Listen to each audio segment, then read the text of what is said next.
Welcome to our channel. నేను మీ తేజ. అసలు మంచు మోహన్ బాబు గారి ఇంట్లో ఏం జరుగుతుంది? ఒక పక్క మంచు మనోజ్ని అతి దారుణంగా ఇంటి నుంచి గెంటేసిన విజువల్స్ అయితే నిన్న పూర్తిగా కనిపించాయి. అలాగే మంచు మోహన్ బాబు గారు నమస్కరిస్తూనే ఒక మీడియా ప్రతినిధిని అతి దారుణంగా కొట్టారు. ప్రస్తుతం అతని పరిస్థితి చాలా దారుణంగా ఉంది. ఇవన్నీ కూడా మనతో పాటు డిస్కస్ చేయడానికి సీనియర్ జర్నలిస్ట్ మహేష్ ఉన్నారు. ఆయనతో మాట్లాడదాం.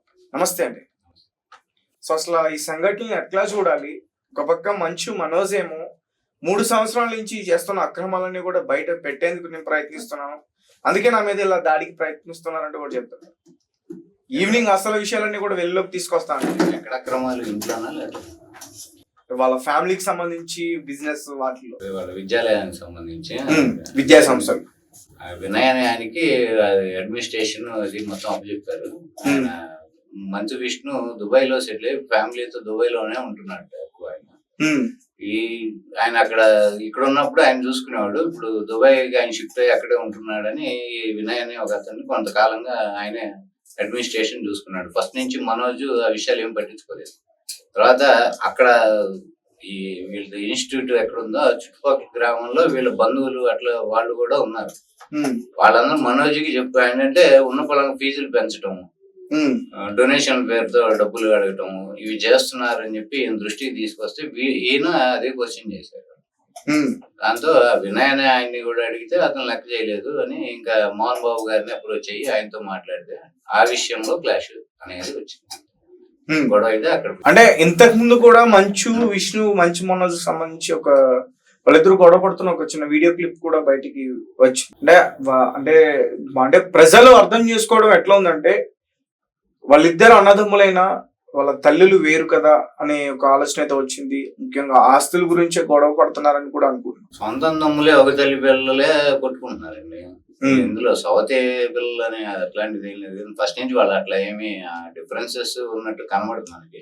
ఒకవేళ ఇంట్లో ఏమన్నా డిఫరెన్సెస్ ఉన్నాయేమో అది బయటికి తెలియదు. ఇవాళ అయితే అది బయటకు వచ్చింది దేనికి అంటే ఆస్తుల విషయంగా వెళ్తే విష్ణుకి ఎక్కువగా ఆయన ఈ ఇన్స్టిట్యూషన్స్ లేకపోతే బిజినెస్ ఏమన్నా అప్పచెప్పడం, ఈయన ఫస్ట్ నుంచి పట్టించుకోకుండా ఏందో నేను తిరగటం సినిమాలు అనేది మీకు ఎక్కువ విష్ణుకే ఆయన ఇన్వెస్ట్ చేశాడు మూవీస్ లో. విష్ణు చేసిన మూవీస్ లో ఎక్కువ మోహన్ బాబు ప్రొడ్యూస్ చేసింది బ్యానర్ లో. మంచు మనోజ్ యాక్ట్ చేసిన మూవీస్ లో 90% ఆయన బయట బ్యానర్స్ చేశాడు, సొంత బ్యానర్ లో అన్ని. అంటే మనోజ్ని విష్ణుని ఎంకరేజ్ చేసినట్టు మనోజ్ని మూవీస్ లో ఆయన డబ్బులు పెట్టి ఎంకరేజ్ చేయలేదు అనేది మనకైతే అర్థం అవుతుంది. ప్లస్ ఈయన సినిమాలు దాదాపు ఒక యావరేజ్ గాను అబౌవ్ యావరేజ్ అట్లా మంచిగానే పోయినాయి. అసలు Mohan Babu విష్ణునేమో IAS civils prepare అయ్యి ఐఏఎస్ చేయాలని ఆయన అనుకున్నాడు, ఈయన సినిమాల్లోకి అనుకున్నాడు. ఇద్దరు సినిమాల్లోకి వచ్చిన తర్వాత విష్ణుని ఆయన ఎక్కువ సపోర్ట్ చేసినట్టు మనకు కనబడుతుంది. తర్వాత ఆస్తుల విషయం వచ్చేప్పుడు ఆయన ఎంతవరకు ఎవరికి ఆస్తి పెంచలేదు ముగ్గురు పిల్లలకి. ఆయన నా ఇష్టం వచ్చినట్టు నా ఆస్తి ఎవరికైనా ఇచ్చుకుంటాను, ఒకళ్ళకే ఇస్తా, ముగ్గురికి సమంగా ఇస్తా, లేకపోతే ఏ ట్రస్ట్కో దేనికో దానం చేస్తా, నా ఇష్టం అంటాడు. 100% కరెక్ట్. ఆయన స్వార్జితం కాబట్టి ఆయన ఎవరికైనా ఇచ్చుకోవచ్చు. దాన్ని రైట్ గా అడిగే హక్కు అయితే వీళ్ళలో ఎవరికి లేదు. అయితే మనోజ్ ఆల్రెడీ మ్యారేజ్ అయింది, తను ఇష్టపడి ఒక అమ్మాయిని పెళ్లి చేసుకున్నారు. దాని తర్వాత మళ్ళీ సెకండ్ మ్యారేజ్ కూడా అయింది. భూమా మౌనిక ఒక పొలిటికల్ బ్యాక్గ్రౌండ్ ఉన్న ఒక అమ్మాయిని పెళ్లి చేసుకున్నారు. సో తన వల్లే మంచు మనోజ్ ఈ విధంగా ప్రవర్తిస్తున్నారంటూ కూడా మోహన్ బాబు గారు అన్నట్టు కూడా చెప్తున్నారు. తన వల్ల ప్రవర్తిస్తున్నా అంటే ఇప్పుడు ఆ మ్యారేజ్ వీళ్ళకి ఇష్టం లేదు కాబట్టి అమ్మాయి ఇప్పుడు మీరన్నీ నాకు ఇష్టం లేకపోతే మీరు ఏది మాట్లాడి నాకు బాధగానే ఉంటుంది, మీరు ఏది చేసినా నాకు తప్పుగానే ఉంటుంది. ఆటోమేటిక్గా మానవ సహజం అది, ఆ టైప్ మైండ్ సెట్. ఇప్పుడు ఆమె బ్యాక్గ్రౌండ్ ఏంటి ఇవన్నీ అనేది అనవసరం. ఎందుకంటే ఇప్పుడు వాళ్ళ తల్లిదండ్రులు కూడా బతికిలేరు. వాళ్ళు ఉన్నప్పుడు ఏదో ఫ్యాక్షన్ బ్యాక్గ్రౌండ్ ఉంది, ఫ్యాక్షనిజం ఇంకోటి అనుకోవటానికి. వాళ్ళిద్దరూ ఇప్పుడు లేరు. మామూలుగా ఈయన భార్యగా ఇప్పుడు ఉంది. ఆమంటే వీళ్ళకి ఇష్టం లేదు. నింద ఎవరో మీద వేయాలి కాబట్టి ఈయన పెంచిన పిల్లోడి మీద, కొడుకు మీద ఈయన అవి వేయకుండా బయట వాళ్ళని తెచ్చి ఇక్కడ కూడా ఆ అమ్మాయినే బ్లేమ్ చేస్తున్నట్టు కనబడుతుంది. అంటే అతను కూడా మంచు మనోజ్ ఏంటంటే నా కూతురు లోపల ఉండిపోయింది, గేట్లు తీయండి అంటూ తన సొంత ఇల్లు గేట్లే బద్దలు కొట్టుకుని వెళ్ళిన పరిస్థితి అయితే మనకి పూర్తిగా కనిపిస్తుంది. మోహన్ బాబు నిన్న ఆయన వీడియో ఆడియో క్లిప్ రిలీజ్ చేసి దానిలో క్లియర్ గా ఆయన చెప్పాడు మీ మదర్ హాస్పిటల్లో ఉంది. ఆమె వచ్చిన తర్వాత పోలీసుల సమక్షంలో వాళ్ళ సంరక్షణలో మీ పిల్లని నీకు అప్పచెబుతాము మేము. ఈ లోపు ఈయన ఊరికే గొడవ చేసే ఇంకోటి ఇప్పుడు వాళ్ళు సేఫ్ గానే ఉంటుంది కదా, పిల్లని అయితే ఏం చేయరు కదా, 7 నెలల పిల్లలు. ఈ లోపు ఇంత గొడవ అయ్యి ఇంత రప్చర్ అయ్యి ఆగమై రోడ్డు మీద పడి ఈ కొట్టుకునే పరిస్థితులు ఉన్నప్పుడు ఎవరైనా కొంచెం తగ్గి, ఇప్పుడు నేను మీ ఇంటికి వస్తే కేసు, మీరు నా ఇంటికి వస్తే మీ మీద కేసు, అంతే కదా. న్యూట్రల్ గా ఉంటే పోతుంది కదా. ఇంటి మీదకి వెళ్ళేటప్పటికి ఏంటంటే ఇటు ఈ మనిషి మీదే కేసు ఎవరైనా బుక్ చేస్తారు. మా ఇంటికి నువ్వు వచ్చావా, మీ ఇంటికి నేను వచ్చాను. చట్ట ప్రకారం అయితే ఈయన మీద కేసు బుక్ అవుతుంది, ఈ ఇంటి మీదకి వెళ్ళిన పిల్లని జాగ్రత్తగా అప్పచెబుతామని ఆయన చెప్పాడు కదా. ఈలోపు ఈ గొడవ అనేది అసలు అనవసరం. కానీ అదే క్రమంలో ఒక మీడియా ప్రతినిధి పైన మోహన్ బాబు గారు దాడి చేయడం ఎంతవరకు కరెక్ట్? ఎంతవరకు కరెక్ట్ అంటారు? ఎంతవరకు కరెక్ట్ అన్నప్పుడు అసలు దాడి ఆయన చేయటం అనేది వేరే ఒక ఆస్పెక్ట్. మామూలుగా అది మాట్లాడుకుంటే క్లారిటీగా మోహన్ బాబు ఎంతవరకు తప్ప ఈ విషయాల్లో, కుటుంబ వ్యవహారం, జర్నలిస్ట్ మీద దాడి చేశారు అనేది అది పెద్ద పాపమా నేరమా దాడి చేయడం? ఎట్లా చేస్తారు? ఎందుకు చేయకూడదు? ఎందుకు చేయాలి? నీకేం పని ఆడింటి దగ్గర? రోడ్డు మీద రచ్చ జరుగుతుంది కాబట్టి రోడ్డు మీద చేస్తున్నాం. ఏమన్నా ఎవడు కుటుంబ సమస్యల్లో నీకేం పని? నీకేమన్నా వేరే వార్తలు లేవా? కన్నాల్లో కెమెరాలు పెట్టి గొట్టాలు పెట్టుకొని వెళ్ళే పని నీకు? గొడవ జరుగుతున్నప్పుడు ఆ సందర్భంలో ఈడేం తిట్టాడు వాడే అనుకున్నాడు, ఇది వార్త అసలు? ఇప్పుడు జర్నలిజం అయింది.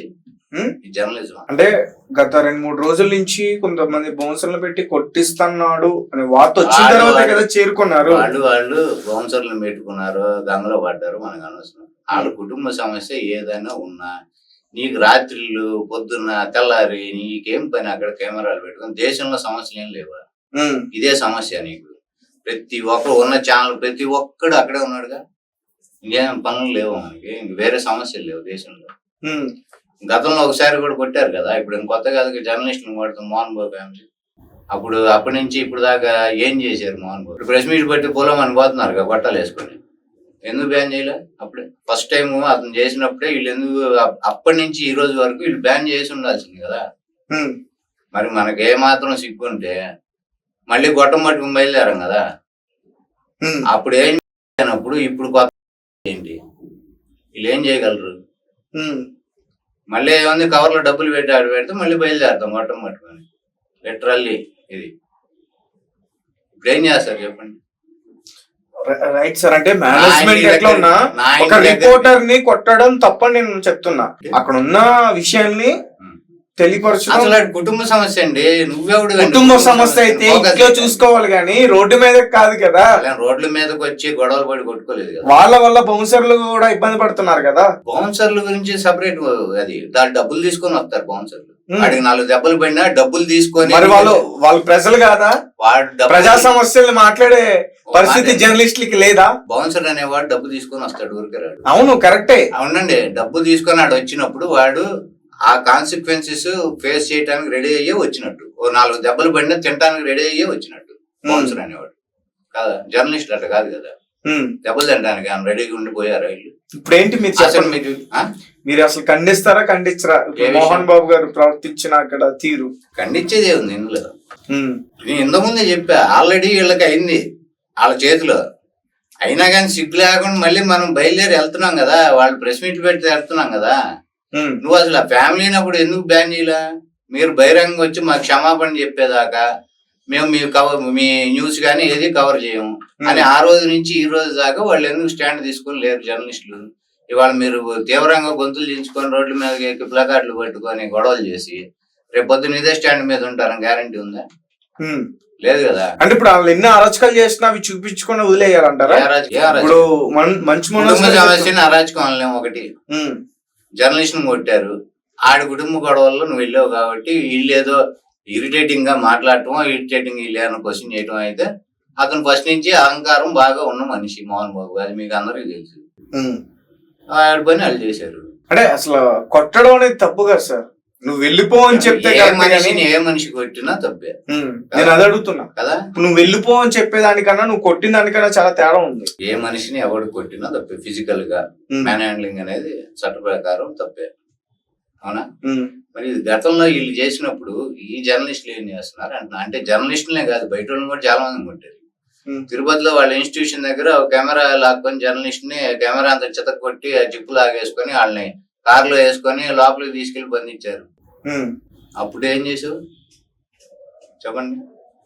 ఇక్కడ దేనికైనా రెడ్డి సినిమా రిలీజ్ అయినప్పుడు బ్రాహ్మణ సంఘాలు ఇక్కడ గొడవ చేసినాయి వాళ్ళ ఇంటి ముందు ఫిలిం నగర్ లో రోడ్ల మీద పరిగెత్తించి కొట్టారు వాళ్ళని. బ్రాహ్మణ సంఘాల వాళ్ళు రోడ్డు మీద గొడవ చేస్తే పరిగెత్తించి కొట్టారు వాళ్ళని. ఇదే అబ్బా కొడుకులు. మరి ఆ రోజు అంటే నీ దాకా వస్తే గానీ నీకు నొప్పి తెలియదు. నీకు ఒక సీనియర్ నటిని షూటింగ్ లో ఆమెను చాలా హెరాస్ చేసి ఆమె 65 years దాదాపుగా ఉన్న వ్యక్తిని షూటింగ్ పేరుతో ఆమెని రాళ్ల మీద రప్పల మీద పరిగెత్తించాడు ఈయన మోహన్ బాబు.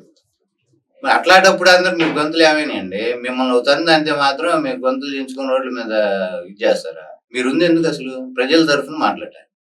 ప్రజల తరఫున మీరు ఎప్పుడు మాట్లాడారు? అరాచకాలు, మీరు భాషలో అరాచకాలు చేశాడు. ప్రజల తరఫున మాట్లాడడానికి అక్కడికి వెళ్ళాం. మంచు మనోజ్ గారు ఏది చేశారో ఆ వ్యాఖ్యలకు సంబంధించే వెళ్ళాం. ఆ విద్యా సంస్థల గురించి జరుగుతున్న ఆ ఏతున్నాయో అక్రమాలు బయట పెడతాను అన్న ఉద్దేశంతోనే అక్కడ వెళ్ళడం జరిగింది తప్ప మరో విధంగా కాదు. ఇది మీకు ఎప్పుడు చెప్పారు? వాళ్ళ కుటుంబ సమస్యని మీరేదో ఇది చేసుకుందాము, దీన్ని వైరల్ చేసుకొని వ్యూస్ సంపాదించుకుందాం అని వెళ్ళారు తప్ప జనాలకి ఉపయోగం ఏమాత్రం లేదు. ఇది ఏముంది? ఎందుకు అనుకోరు? అతన్ని చూసి చాలా మంది అభిమానులు ఉంటారు. ఇప్పుడు అతనిలాగా ప్రవర్తిస్తే అతన్ని చూసి చాలా మంది నేర్చుకుంటారు కదా. ఫ్యాన్స్ అందరు ఇప్పుడు అట్టానే ఉన్నారు. ఎవరిని ఆపుతారు మీరు చెప్పండి? అలా అవ్వకూడదనే కదా ఇప్పుడు మరి అప్పుడు మీరు ఏదో ఒక ఉద్యమం చేయండి, అందరూ కలిసి ఫ్యాన్స్ అందరినీ కూర్చోబెట్టి కౌన్సిలింగ్ ఇప్పించడం ఇవి చేయాలి. అప్పుడు పవన్ కళ్యాణ్ ఫ్యాన్స్ ఉన్నారు, ఏం అరాచకం కదా? రోడ్ల మీద ఎవరిని పడితే ఆయన అంటారు. మరి ఆయన చేయాల్సిన పని ఏంది? వాళ్ళని కంట్రోల్ చేయాలి కదా. ఎవరి మీద దాడి చేస్తే ఇది తప్పు చేయొద్దు అని ఎప్పుడైనా చెప్పాడు ఆయన? ఎప్పుడు చెప్పాలి బయట? అంటే ప్రోత్సహిస్తున్నట్టుగా. అవునా? రైట్. అయితే మోహన్ బాబు గారు పద్మశ్రీ వెనక్కి తీసుకోవాలని, అలాగే మంచు విష్ణుని మా అసోసియేషన్ నుంచి ప్రెసిడెంట్ గా తొలగించాలని, క్షమాపణ చెప్పాలి అందరికి, మీడియా వాళ్ళందరికీ కూడా అని చెప్పేసి ఈరోజు ధర్నా అయితే చేస్తున్నారు. ఇప్పుడు ఇద్దరు జర్నలిస్టులు మేము చేసుకున్నందుకు మా అసోసియేషన్ నుంచి తొలగించాలి. ఎందుకు? దానికి దీనికి ఏంటి లింక్? జర్నలిస్టులు కలిసి ఆయన్ని మా ప్రెసిడెంట్ చేశారా? కాదుగా. మా మెంబర్ సెలెక్ట్ చేసుకుంటే అయ్యాడు. ఏదో భలే సామెత మూతి మీద కొడితే ఏదో అయినట్టు మీకు దానికి దీనికి లింకే ఉంది అసలు. ఎందుకు మా ప్రెసిడెంట్ తొలగించాలి చెప్పండి? ఏమైనా నేరం చేశాడా? ఏం నేరం చేశాడు? ఇప్పుడు మన జానీ మాస్టర్ నేరం చేసినట్టు. అయితే ఇప్పుడు సరే నేరం అన్నారు కాబట్టి అడుగుతున్నా, మరి ఇప్పుడు అక్కడ మీడియా ప్రతినిధి ఏమన్నా నేరం చేశాడు అతను కొట్టడానికి? మా ఇంటి సమస్యకి నువ్వు గొట్టం పట్టుకొని రావటం నీకేం సంబంధం? నీ ఇంటి సమస్య కాదు, నువ్వు ఒక సెలబ్రిటీగా నేను అంటా. సెలబ్రిటీ వందలాది సినిమాలు తీసావు. సెలబ్రిటీ అంటే పెళ్లి చేసుకుంటే ఇంట్లో పెట్టుకోవచ్చు, కెమెరాలు పెడతారు. ఇంట్లో పెట్టుకోవచ్చు కదా, రోడ్డు మీదకి ఎందుకు పెట్టావు? నా ఇష్టమే, నా కుటుంబం. Law and order issue create చేస్తున్నావు. రోడ్డు మీద తీసుకొచ్చి బౌన్సర్లు పెట్టి పోలీసులు వచ్చి అక్కడ law and order issue create చేస్తున్నావు. అప్పుడు పోలీసులు అక్కడ ఏదైనా వేరే వాళ్ళు పోలీసులు ఉన్నారు. Law and order issue create చేస్తే చూసుకోవడానికి వాళ్ళు ఎంత అవసరమో మీడియా కూడా అంతే అవసరం కదా. అన్ని నువ్వే లా అండ్ ఆర్డర్ నువ్వే చూస్తావు, ప్రజల సమస్యలు నువ్వే చెప్తావు, అటు కుటుంబ సమస్యలు నువ్వే తీరుస్తావు. ఎన్ని చేస్తావు పాపం నువ్వు? చెప్పండి. అసలు నీకేం పని వాళ్ళ కుటుంబ సమస్యలు, వాళ్ళ గొడవలు అయితే? అసలు జర్నలిస్ట్ అంటే అర్థం ఏంటి? ఏంటి అర్థం ఏంటి చెప్పండి, మీరే చెప్పండి. అని ఇంగ్లీష్ లో అంటున్నారు కదా జర్నలిస్ట్ అని. తెలుగులో మనకు పేరు ఏదో పెట్టుకుంటాం జర్నలిస్ట్ అనేవి. ప్రజాప్రతినిధి అంటే ఎమ్మెల్యేనో ఎంపీనో జెడ్పీటీసీయో ఎంపీటీసీయో సర్పంచ్ వీళ్ళని ప్రజాప్రతినిధులు అంటారు. జర్నలిస్ట్ ప్రజాప్రతినిధి అంటారు. ఏమంటారు? పత్రికేయులు అంటారు, లేకపోతే విలేకరులు అంటారు. విలేకరి అంటే అర్థం ఏంటి చెప్పండి? మీరే చెప్పండి సార్. లేఖరి రాసేవాడు వార్తని, ఇది ఒక్కడిని రాయమని సరిగ్గా తెలుగులో ఒక పేర ఇద్దా, లేకపోతే ఇదే ఇష్యూని తప్పు లేకుండా పెద్ద పేపర్ మీద రాసి చూపించమనండి. అంటే మీరు పూర్తిగా ఇప్పుడు జర్నలిస్టులే తప్పు అంటారా? ఏడు మాట్లాడేవాడు జర్నలిస్ట్ కాదు, రాసేవాడే జర్నలిస్ట్ నా దృష్టిలో. నువ్వేం మాట్లాడతావో అది రాయగలిగి ఉండాలి, నువ్వు రాసింది మాట్లాడగలిగి ఉండాలి. ఇదేంటంటే ఊరి మీద అరుగు మీద చెట్ల కింద కూర్చొని పంచాయతీలు మాట్లాడుకుంటారే, అట్లా మాట్లాడేవాడల్లా జర్నలిస్ట్ కాదు. ఈ ఇష్యూకి సంబంధించి నేను అడుగుతుంది. ఈ ఇష్యూ అయినా ఏ ఇష్యూ అయినా జర్నలిస్ట్ వీళ్ళే కదా, ఎక్కడికి అయితే పోతారు? మోహన్ బాబు గారే కరెక్ట్ అంటారు. కొడతాం అనేది ఆయన విచక్షణ ఒకటి, రెండు అతను అహంకారి, పొగరబోతాడు, అందరికీ తెలిసిన మరి విషయం. అతను అలాగే వదిలేయాలా? ఆ? అతని హింస నుంచి మరి కాపాడొద్దా? ఊరేస్తారా మిమ్మల్ని కొట్టిన? అతని హింస నుంచి వదిలేయాలంటే కాపాడొద్దా? ఊరేస్తారా? ఉమ్, లేకపోతే ఆయన ఊర్లో తరిమేస్తారా? ఏం చేయగలరు చెప్పండి? ఆల్రెడీ ఇంతకుముందు జరిగినాయి, ఇంతకుముందు వాళ్ళిద్దరు అబ్బా కొడుకులు కొట్టారు జనాల్ని. ఉమ్, అప్పుడు మీరు ఏం చేశారండి? ఇక్కడ దాకా వచ్చి మన ఒకటి కొట్టాడు, ఆల్రెడీ మన జర్నలిస్టులు కొట్టారు వాళ్ళు అంతకుముందే. ఉమ్, ఇప్పుడు దాకా ఏం చేసావు అంటున్నా? 2 రోజులు అంతకు మించి ఏంలే. మనోజ్ సారీ చెప్పాడు, మా నాన్న చేసిన దానికి మనోడు ఎందుకు అది చెప్పండి. జర్నలిస్టుల దగ్గర సానుభూతి పొందడానికి సింపుల్, అర్థమవుతుందిగా మీకు అది?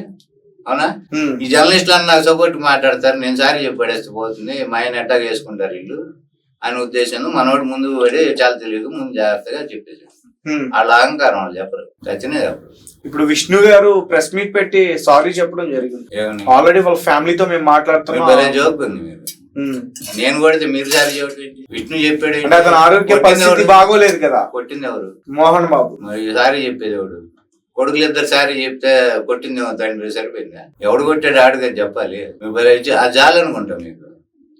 ఇద్దరు కొడుకులు సారీ చెప్తే చాలు, ఇంకా ఎవడు బండి ఆడ వేసుకొని వెళ్ళకి పోయి అన్నం పడుకుంటారు, మళ్ళీ ఇక్కడతో మంచిపోతారు.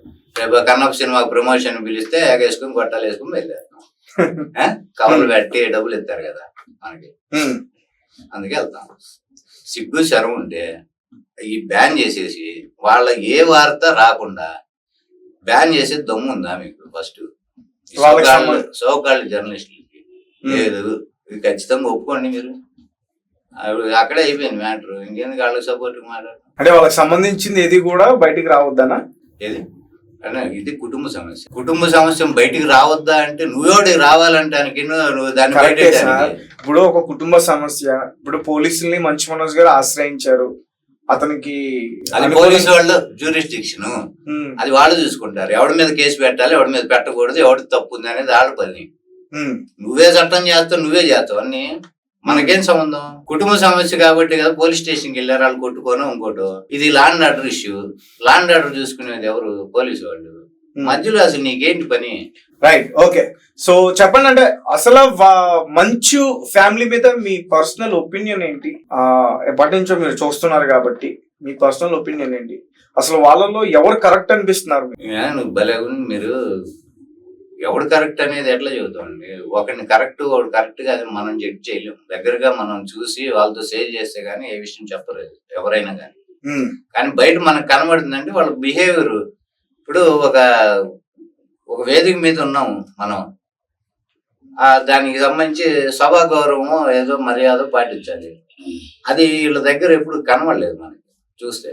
అట్లా మనం ఏదైనా ఒక విమర్శ ఇంకోటి అనగలం, కానీ వాళ్ళ వ్యక్తిత్వాన్ని మనం అసాసినేట్ చేయటము, దాన్ని మనం అంచనా వేసి చెప్పడం అనేది తప్పు. సభా మర్యాద వరకు వస్తే వాళ్ళు అందులో చాలా పూలు పాటించడంలో. మోహన్ బాబు స్టేజ్ మీద పక్కన నొరే అంటాడు, రా అని మాట్లాడతాడు, అది సభ మర్యాద కాదు. మన ఇద్దరం ఒకవేళ ఒరే అనుకునేంత ఫ్రెండ్స్ అయినా సరే ఏదైనా వేదిక మీద అయితే అట్లా మాట్లాడరు. ఎవడు సామాన్యంగా కామన్ సెన్స్ ఉన్నాడు మాట్లాడు. అవునా? రెండోది, అక్కినేని నాగేశ్వరరావు సభలో ఆయన పక్కన కూర్చుంటే నాగేశ్వరరావు కన్నా నేను గొప్ప నటుడిని అని చెప్పుకున్నాడు.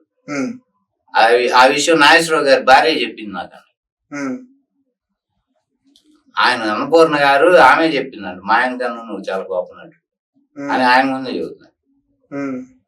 ఇట్లాంటివి ఎట్లా ఉంటాయి? అది గౌరవమేనా? ఒక పెద్ద యాక్టర్ అతను, చాలా కాలంగా ఆయన తెలుగు సినిమాలో ఆయన ఒక లెజెండ్ గా. టైంలో రజనీకాంత్ గారు కూడా అన్నట్టున్నారు కదా. ఎవరినైనా అంటాడు. ఇప్పుడు లెజెండరీ యాక్టర్, అదే లెజెండరీ అని అవార్డు ఇద్దామంటే 75 years ఈ తెలుగు చలనచిత్ర పరిశ్రమ 75 years ఫంక్షన్ జరిగింది. చిరంజీవి గారికి లెజెండరీ అవార్డు ఇస్తే అప్పుడు గొడవ చేశాడు స్టేజ్ మీద. దేని గురించి? మీరెట్లా డిసైడ్ చేస్తారు వీడు లెజెండరీ అని? నేను లెజెండరీ అని. ఆ ఇష్యూలో చిరంజీవి అవార్డు తీసుకోలే, వద్దన్నాడు. అది మనోడు చేసిన వాడు. ఇట్లాంటివన్నీ ఇప్పుడు అక్కడ ఈ ఇష్యూలు అంటారా? లక్ష్మీభారతి గారు ఎన్టీ రామారావు చచ్చిపోయినప్పుడు లక్ష్మీభారతి మోసం చేసి ఆమె దగ్గర నగలు బంగారం అవి డబ్బు సూట్ కేసులు ఎత్తుకుపోయాడు అనేది ఒక రూమర్ ఉంది. రీసెంట్ గా మన ఆయన విద్యానికేతన్ పక్కన రంగంపేట దగ్గర ఇది లాస్ట్ ఇయర్ జరిగింది. అక్కడ వాడు కబ్జా చేశాడని అక్కడ ఎంపీటీసీ స్థలం అది, దాన్ని కబ్జా చేశాడని వాళ్ళు కేసు పెట్టకపోతే ఒక 60 మందిని వాళ్ళ మీద పంపించి పెట్రోల్ క్యాన్లు ఈ కత్తులు అవి పట్టుకొని వాళ్ళ మీద పంపించాడని బోస్ చంద్రారెడ్డి ఆయన పేరు ఎంపీటీసీ, ఆయన కేసు పెట్టాడు. నన్ను చంపడానికి పంపించాడు మనుషులు మోహన్ బాబు. ఇట్లాంటి వివాదాలు బోల్డ్ ఉన్నాయండి. ఇవన్నీ చూస్తే మనం ఏం అర్థం చేసుకోవాలంటే అహంకారం, నాకు తిరుగులేదనే ఒక మెంటాలిటీ, ఇవన్నీ ఎప్పుడైతే మనసులో ఉంటాయో జర్నలిస్ట్ కాదు వాడు ఎవడైనా కానీ మనకి తిక్కరైతే తంతాం, అంతేగా. అంతే కాదు ఇప్పుడు అంటే అతను అట్లా వదిలేయడం కూడా కరెక్ట్ కాదనిపిస్తుంది. అదే వదిలేక ఏం చేస్తానండి మీరు? అది నేను అడుగుతుంది, గుర్రం నిర్బంధం చేస్తారా, లేకపోతే ఊళ్ళో తారమేస్తారా, ఉరి చేస్తారా, జైలు వేసి ఏమన్నా లైఫ్ ఇంప్రిజన్మెంట్ ఇస్తారా? మీరు ఆయన్ని వదిలేసేయండి. శిక్ష ఏంది అంటే ఆడు ఎక్కడ మాట్లాడినా అసలు ఎక్కడ రాకూడదు వార్త. ఆడు రేపు సినిమా ప్రమోషన్ చేసినా ఆ వార్త ఒక్కటి పడకూడదు, ఒక ఛానల్ చూపించకూడదు. వాడు ప్రమోట్ చేసుకుంటాడు, అది బ్యాన్ చేయండి. ప్రీ రిలీజ్ ఈవెంట్లు చేస్తారు, అది బ్యాన్ చేయండి. అతను పబ్లిసిటీ మొత్తం బ్యాన్ చేయండి. మీకు ఆ దమ్ము ఉందా ఫస్ట్ అది చెప్పండి. లేదు కదా ఎవరికి ఉందా? చేయలేంగా మనం. మరి ఎందుకు ఊరికే రోడ్ల మీద గోవాలను అంటే అన్ని మనం అమ్ముడు పోతాము అనేది ఖచ్చితంగా చెబుతున్నట్టే కదా. మీరు అమ్ముడు పోయే మనసారితో ఉన్నప్పుడు ఆస్తి ఒక 2 టన్నులు తింటా, నువ్వు 100 రూపాయలు ఇచ్చావు, మద్దులు వేసుకుని వెళ్ళిపోతా. అటప్పుడు 2వ సారి 3వ సారి 4వ సారి కూడా తంతాడు. ఒకసారి కనుక వాడికి శిక్ష పడేట్టు, శిక్ష అంటే ఈ శిక్షలు కాదు, ఈ టైప్ లో బ్యాన్ చేసేసి ఫ్యామిలీని ఉన్నారనుకోండి, అదే పెద్ద శిక్ష వాళ్ళకి. అదే మీ చేతిలో పని మీరే చేయలేరు. మీరు అంటే మీరు ఏం చెప్తున్నారు ఇప్పుడు? వచ్చే కన్నప్పని బైకాట్ చేయమంటారా? కన్నప్ప ఏంటి అసలు వాడి ఇష్యూ ఏవైనా సరే వాళ్ళ ఫ్యామిలీని బైకాట్ చేసాడు. అసలు మంచి ఫ్యామిలీనే ఇండస్ట్రీలో బైకాట్ చేయాలి. ఇండస్ట్రీ అంటలా, మన మీడియా ఇండస్ట్రీ నుంచి మనం యాడ్ చేస్తాం, అది వాడి హక్కు కదా. మీడియా వాళ్ళు అసలు కవరేజ్ అనేది లేకుండా చేస్తే కనుమరుగైపోయి. మీడియా ఎప్పుడే మీరు గమనించారేమో, మీడియాలో కనుక ఎవడు ఫోకస్ అవ్వకుండా మీడియా వాళ్ళు పట్టించుకోకపోతే రాజకీయాలు కానీ సినిమాలు కానీ ఇంకోటి కానీ చాలా మంది కనుమరుగైపోయారు. అసలు వాళ్ళకి ఇది లేకుండా పోయింది, ఫ్యూచర్ అనేది, భవిష్యత్తు కోల్పోయి కాముగా ఇళ్లలో కూర్చున్నారు. ఆ పని చేయండి అట్లా, అప్పుడు కానీ తెలిసి వస్తుంది మనం చేసిన తప్పేది. రోడ్డు మీద ధర్నా చేస్తే ఎవడు ఏం చేస్తారు చెప్పండి? ఒక కేసు ఉన్న కేసుల్లో ఇంకో కేసు బుక్ చేస్తారు, అంతే కదా. అంతే. ఇప్పటికే చాలా కేసులు ఉన్నాయి, కొత్త కేసు అంతే. ఇప్పుడు జర్నలిస్టులు అక్కడ కొట్టిన కేసు ఏమైందండి? రంగంపేటలో భూమి కబ్జా చేశారు, అది కేసు అయింది. అక్కడ గ్రామస్తులంతా ధర్నా చేశారు, తెలుసా మీకు? మర్ర చేయడం మోహన్ బాబు పంపించాడు ఎంతమందిని అని వాళ్ళలో ఒకరిని పట్టుకొని తన్ని పోలీసులకు అప్పచెప్పారు. ఊరు మొత్తం ధర్నా చేసింది. ఆ కేసు ఇప్పుడు ఉంది. ఇన్ని కేసులు ఏదో చదగోడ్లింగాలు ఏదో గోడ్లింగం, అంతకు మించి ఏం చేస్తారు? సార్ అసలు మోహన్ బాబు గారు ఆస్తి ఎంత ఉంటుంది ఏంటి? చాలా 100 కోట్లే ఉందంటారు. 100 కోట్ల 1000 కోట్ల? 100 కోట్లు నేను విన్నా, 1000 కోట్లే అంటే ఇంచుమించు 10,000 కోట్లు ఉంటదని నేను విన్నా. ఇంకో 5 ఏళ్ళు 10 ఏళ్ళు లేకపోతే 5 లక్ష కోట్లు అవ్వచ్చు అప్పుడు, ఎందుకంటే భూమి వాల్యూ పెరుగుతుంటుంది కదా. అలా. సో మరి దీన్ని ముగ్గురికి ఇంకా పంచలేదు అనేది మాత్రం వాస్తవా? పంచలేదని ఆయనే చెప్పాడు, నిన్న ఆడియోలో కూడా తెలిసింది కదా. ఇంకోటి అంతకుముందు మంచు లక్ష్మి కూడా ఒక ఇంటర్వ్యూలో చెప్పారు, మా నాన్న మేము చాలా పెద్దోళ్ళం అయిపోయి పిల్లలు కూడా ఉన్నారు, పెళ్లిళ్ళు అయిపోయి, మా నాన్న ఎంతవరకు ఆశలు ఇవ్వలే మాకు, ఇంక మేము చచ్చిపోయిన రాదు ఇస్తాడేమో అన్నా. ఇది కూడా ఒక రకంగా ఆయన అహంకారమేగా. ఈయన 78 ఏళ్ళు నాకు సీనియర్ సిటిజన్ అని పోలీసు వాళ్ళకి కంప్లైంట్ పెట్టారు. 78 ఏళ్ళు సీనియర్ సిటిజన్, నువ్వు ఎప్పుడు పోతావు నీకు తెలియదు, నీకు ఎంత బాధ్యత ఇప్పుడు ఏమీ లేవు, ఉన్నది ఇచ్చేసుకొని వాళ్ళు గొడవ లేకుండా ఉండొచ్చు. అంటే ఏంటంటే గ్రిప్ లో పెట్టుకోవాలి. అంటే ఇప్పుడు విష్ణు గారికి అట్లా మూవీస్ కి ప్రొడ్యూస్ చేస్తూ మంచు మనోజ్ ని కావాలని తొక్కారు అనుకోవచ్చా? కావాలని తొక్కారు అంటే ఇతని ప్రవర్తన ఎలా ఉందో ప్రతి ఒక్కటి ఇంట్లోకి దూరం. మీ ఒపీనియన్ ఏంటి ఇప్పుడు మంచు మనోజ్ చేసిన వ్యాఖ్యలకు గానీ? ఇప్పుడు అతను ఈ రోజు మీడియాతో మాట్లాడారు, మీడియా క్షమాపణ చెప్పాడు. అంతకు ముందు అతను ఇంట్లో జరుగుతున్న సిచ్యువేషన్ గానీ అవన్నీ చూసినప్పుడు మీకేమనిపిస్తుంది మంచు మనోజ్ గారి గురించి? తప్పు ఏమన్నా తప్పు ఇద్దరు పక్క ఉంటేనే ఇట్లాంటివి గొడవలేదు. నువ్వు మాట అన్నావు, నేను కాముకున్నా అనుకోండి, లేకపోతే నీకు విడమని చెప్పే ప్రయత్నం చేశాను అనుకోండి, గొడవ అనేది ఉండదు. నువ్వు అన్నావని నేను అంటాను, అదే కదా గొడవ పెద్ద. ఎవడు తప్పు ఏంది అనేది లాస్ట్లో ఇవ్వలేదు ఇంతవరకు. అదేదో మొగాన్ని పడితే పోయేది. మనోడు కూడా ఒకటి ఇట్లా ఆలోచించాలి అంటే ఎంతైనా తండ్రి అతని మీద గొడవకి వెళ్ళకూడదు.